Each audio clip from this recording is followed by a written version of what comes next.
In our Tech Note segment this morning, we talk about access of all to justice. The observance of human rights is a key pillar for demonstration of good governance in any state that embraces the values of democracy, peace, and unity. However, without the access to justice, human rights has remained just a dream in many societies, one being in Uganda.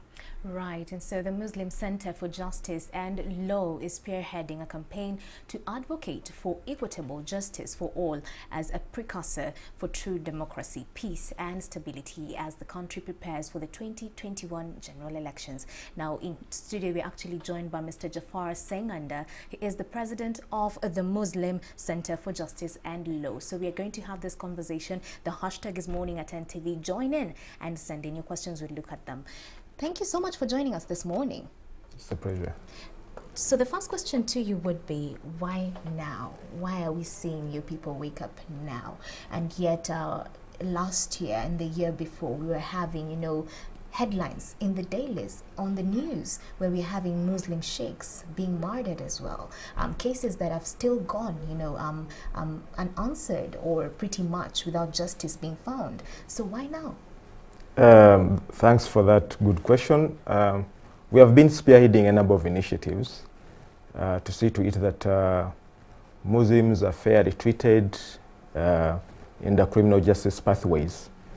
So we have had a number of engagements with security agencies, with the judiciary, but we found it important that this time we call all stakeholders to ably articulate issues that concern the Muslim community as regards to the criminal justice system, more so on cases of terrorism, on cases of treason, among others. So do you feel that it's just more of a target? Is there something, is it just within, because when you say stakeholders, we can say the judiciary, but we also look at society. Yes. As a matter of fact, it is true that there's a lot of prejudice towards Muslims as regards to certain cases.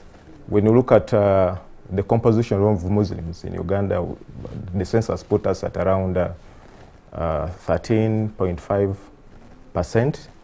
But it's an irony that Muslims make up the bulk of people on capital offenses like terrorism and treason, among others. So it's an irony. And you have been at the forefront of highlighting these trials. It is a concern that whenever a high-profile case comes up of murder of prominent people, Muslims constitute over 99.9%. So the question is why? So we must have answers to such questions, such hard questions. Right, and when you say that 99.5% or 99% pretty much of them that are brought to book or are suspected to be criminals are actually Muslim, are you saying this is not right? Are you saying that they have been falsely implicated, so to speak? That's not my argument, but the argument is that it is surprising that they always make up over 99.9%. So, and we see that we have not had steps to address that as a nation, because this is our country. We must all get concerned to see why do Muslims make up the biggest percentage of these suspects. There must be something fundamentally wrong that we must all address as Ugandans. But you see, they also recycle most of these suspects. They recycle? Yeah, so yeah, sure. That they target particular people that they see maybe have committed a crime, and they keep going for those particular people each and every single time. Yeah, sure. And we must appreciate some of the reasons why. We know that Muslims had an active rebel outfit, the ADF. I don't know how active it is right now. And most of those guys, most of them then were on amnesty. So they're always recycled. Even if we get new people on the list, they're out, tomorrow they're in, they kill this person, they're in prison. for so long a time. Are you free to give us instances where this has happened, especially with the recycling of criminals? Yeah, there's the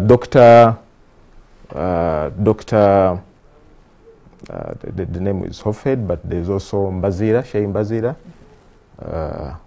Is always in and out. There are prominent people who are always on that list. And are they there unfairly? Yeah, and how many have been convicted of, you know, the criminal justice system, the end result is a conviction. Most of these suspects, the government lose interest in the case. So they've been on remand for so long a time. The trials take a lot, lots of time, and they're denied bail, even where we see that in certain people who are charged equally grave offences, they are hurriedly given bail when they're not Muslims. So this brings a lot of concern to the Muslim community. We're not condoning. There's one thing that you raise, even with convictions. A number of times it's said, and you might have heard this, that a number of times if justice is delayed, it is denied. Yeah, sure. So we're saying that the process of actually bringing this justice is now the issue. Yeah, sure. And how do we deal with that issue? Yeah, sure. Because we need to have an audit in the judiciary. How many Muslim suspects have been in the queue? For how long? How long does it take to dispose of their cases? How do investigations take place? Are they tortured or not tortured? Because these are fundamental issues that that bring us pain as a nation. Because you see, Uganda is not a one-state religious country. We are people of different denominations. We have intermarriages. It is very hard to find a family where there are only Christians or Muslims.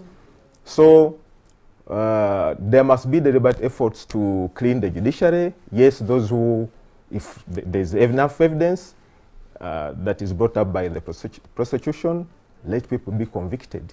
But this business of chewing people in the criminal justice system for so long a time, trials delay, among others, it has brought a mistrust. Is it just a phenomenon that is affecting Muslim criminals, or it's something that cuts across regardless of your religious standing? Because when you talk about justice being delayed, when we're having, you know, long periods of time before, you know, cases are brought, you know, to completion, is it a case that is just affecting Muslim criminals alone? Pretty much we're seeing that it's a thing that is affecting the case backlog in the judicial system. It's affecting every Ugandan. That's a wonderful question. But you see, all criminal offences do not weigh the same. They're what we call capital offences, and we know some, the maximum sentence can be by hanging or life imprisonment, among others. So those are the issues we are talking about. But we are also talking about some of our leaders who are within the queue. So, you know, if you break the center of authorities, you are likely to bring more havoc. So there are leaders, Muslim leaders, prominent Muslim leaders in the criminal justice system, and we feel that they have not been fairly treated with all due respect. Yes. So what is the center doing exactly? Because when you say there are a number of things, you're asking the questions like why, but what more affirmative action are you taking? We are first and foremost, where we can, we facilitate legal services to the suspects. We engage the pathways to see how far their cases are. We engage the family because you see we lack such support systems. They arrest the breadwinner, is in prison for 5 years, and no one is counseling the family members. No one is giving them courage. And even when some of these suspects are acquitted or court, the government prosecution lose interest, there are no clear ways of resettling them back into the communities. Already they have been tagged that there are wrong elements in the community. They come back when their families have disintegrated, and there's no clear support that is given to such people. So we try to resettle them, to reintegrate them back in the communities. All right, okay. And most come back when even their houses have been demolished, their properties are sold off, etc.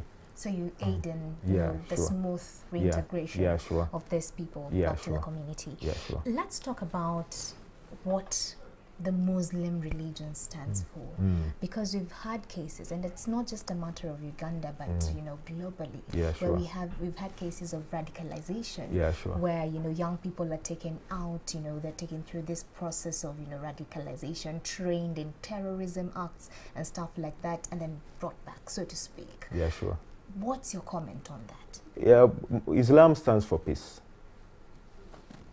His Highness Aga Khan is a Muslim, and you see he's doing great work. He has a foundation, Aga Khan Foundation, and he's doing a lot of humanitarian work. So Islam stands for peace. But when you talk of extremism, radicalization, it's not a preserve of Muslims.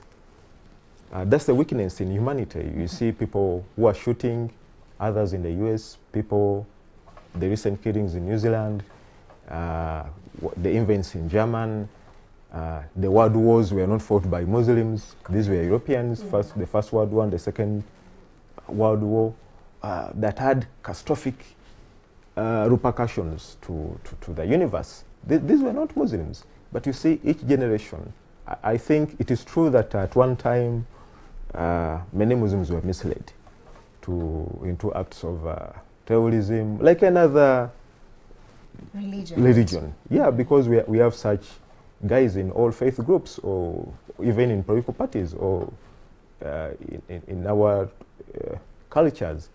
There are people who think that they should be more pronounced, their practices should be more pronounced more than others. So it is true that at one time, I feel and I think we lost it. The Muslims lost it. But we should just devise ways and means of also dealing with the mind of people, because the head must communicate to the hands. If you remove the gun from my hands and you have not addressed my head, I think nothing much you have done. Anytime I get access to the gun, I will do what I can do best. But we are also saying that we have had instances where the international community and the media and international NGOs have condemned human rights abuses, gross human rights abuses in Uganda. For example, just of recent, you see what happened in Arua, where a number of MPs have been charged of treason. You saw the outcry of European Union and other big players that we think are custodian of human rights. The events in Kasese, even European parliaments debate these issues. But because they know they're also victims of